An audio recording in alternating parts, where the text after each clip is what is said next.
On episode 163 of the Garden Basics with Farmer Fred podcast, we delved into seed starting tips, especially for those slow to germinate pepper seeds, and those can take up to 3 weeks to show their first true sets of leaves.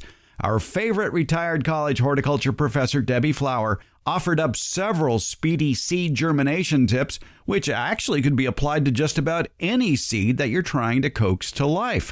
And according to Debbie, here's what you'll need for successful seed germination and growth.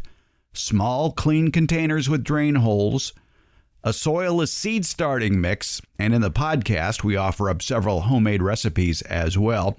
Perhaps soaking those pepper seeds for about 10 minutes in a solution of hydrogen peroxide. Also, you'll need bottom heat via a propagation mat, consistent moisture. You'll need light once the seedlings appear. You'll need air movement. And you'll want to transplant those seedlings into bigger containers once roots pop up out of the bottom. So go ahead and listen to episode 163 of the Garden Basics podcast for more details about all those tips, or read the transcript. And I'm kind of fond of reading the transcript, and let me tell you why. Debbie Flower is a horticultural treasure. I love her brain. One listen to what she has to say isn't enough. She's offering up so many great tips for gardeners in our scenic bypasses that it really pays to either listen a couple of times or read the entire transcript. I'm amazed at all I am learning from her, and I'm listening to what she has to say about 4 times: the original interview, a couple of editing sessions, and proofing the final product. And, of course, polishing up the transcript. By the way, if you were ever thinking of starting a podcast and you want to add transcripts, here's a word of warning. Digital robots that provide the original transcripts are notoriously inaccurate. Be prepared to spend at least an hour per 30 minutes of interviews to do the corrections. Translating from a transcription of the spoken word to a transcription intended for readers takes a little bit of work.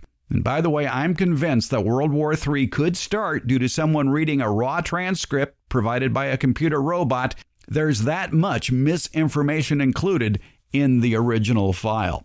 In this special podcast for the Garden Basics newsletter, Beyond the Basics, I want to highlight 5 great garden tips offered by Debbie Flower from the original podcast. How soaking pepper seeds in hydrogen peroxide can speed up pepper seed germination time. How seeds germinate, how to know when to transplant those seedlings into larger containers, the importance of air movement for the young seedlings, and why seedlings need a light period and a dark period each day. First up, why you might want to soak those pepper seeds in hydrogen peroxide, and how the heck does that seed germinate anyway? Debbie explains. Now, one thing we didn't discuss was goosing that little seed. Peppers, like we said, take a long time to germinate, and it can be frustrating.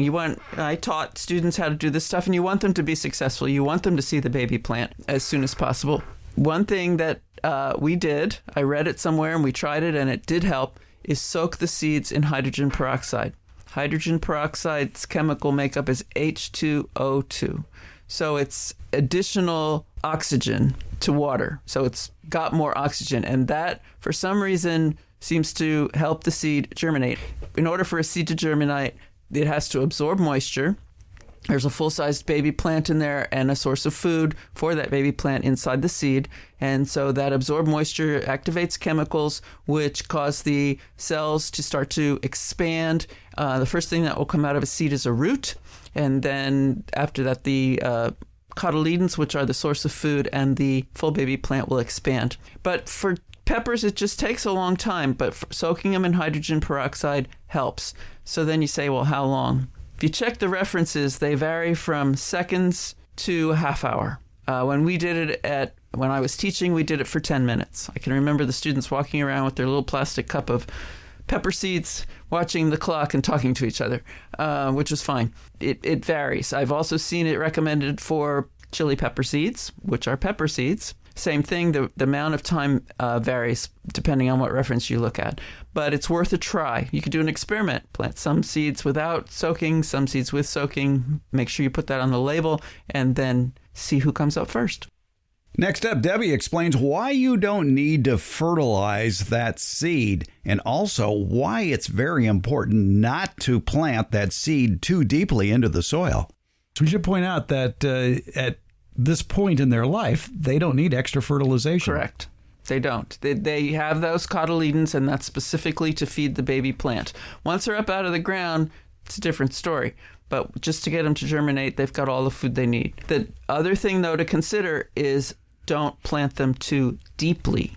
They are living off of that cotyledon food from the time they get wet until they emerge and get sunlight. If they run out of that cotyledon food before they make it up to the surface and out into the sun, they're dead.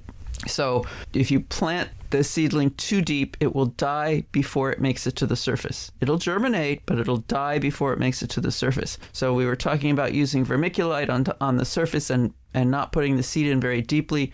That may be a choice that is beneficial for getting those peppers up. And again, the process was place the seeds on top of that moistened soil mix in the container, bang the container once on the tabletop, and then sprinkle on like 1/8 of an inch or so of vermiculite. And then water very gently. So you've got these little seedlings. They're popping up. They're growing in these itty-bitty containers. How do you know when to transplant those seedlings into larger containers? Debbie Flower offers up a couple of great tips to help you determine that. And there are some kits you can buy that have everything you need all in one fell swoop. You've got the dome, you've got the cells, you've got the tray, and you've got the heated mat below. That's a great way to get started. It is. How long can they stay in those little cells, though? Well, I'm trying to think. From germination, it might be a week or two. Depends on what you're growing. Depends on how big it is. If it's a bean seed, you got to get it out of there really fast. Yeah. You'll start seeing roots coming out the bottom of the cells, and that's definitely a time to take them out. Because they're small. Yes, they're small, and when you have to increase your frequency in watering, you've got a lot of roots in there. So those are the two clues. Okay, you're right. And that's the other thing, too, is they may not need water every day, but you should check it every day. Absolutely. And some cells may be more prone to drying out than others. Yes, sometimes the edges dry out first, especially if the dome is older, and I do use them for more than 1 year, and it doesn't quite fit right, or part of it, I try to always put too many pots on the heat pad, and so some of them are getting more heat than others, and so they're drying out sooner. So they're getting sun if they're in the greenhouse. Some parts of the container are getting more sun than others. There are a variety of things that will cause different sections to dry out first. So yes, check them and periodically pick up the insert and check for roots coming out the bottom. And you want those seedlings to be strong, right? You want strong plants. Well, one good way to ensure that you're going to get stronger plants is to provide some air movement around those seedlings. How best to do that? Debbie Flower has the answer. The other thing that I would recommend that you have for seed starting is wind, a fan. So because you want the stem of the plant to be strong, and in order for the stem to be strong, it has to move. It has to develop what's called reaction wood. It's called that whether the plant is woody or not. And you want it to sway back and forth. The experiment was done on plants on a bench by some graduate students, and they had to go into the greenhouse and shake the bench for 10 minutes a day. That's all it needed. That 10 minutes strengthened the stem. I use an oscillating fan, meaning one that goes back and forth, and I have it on a minimum of a half an hour so that all the plants that it goes back and forth past will get their own 10 minutes of shaking, and that will strengthen the stem of the plant. Half hour once a day? Half hour once a day, yeah. All right. And once those seedlings are up, they're going to need extra light. But besides needing light, they need dark. It's something I didn't realize, but Debbie explains why. Anything else? The only other thing I could think of is people will say, how long do I leave the lights on when the plant is up out of the ground? It's anywhere from 8 to 12 hours. Is that all? A day. Would you do it during the day or at night? During the day. Plants need night.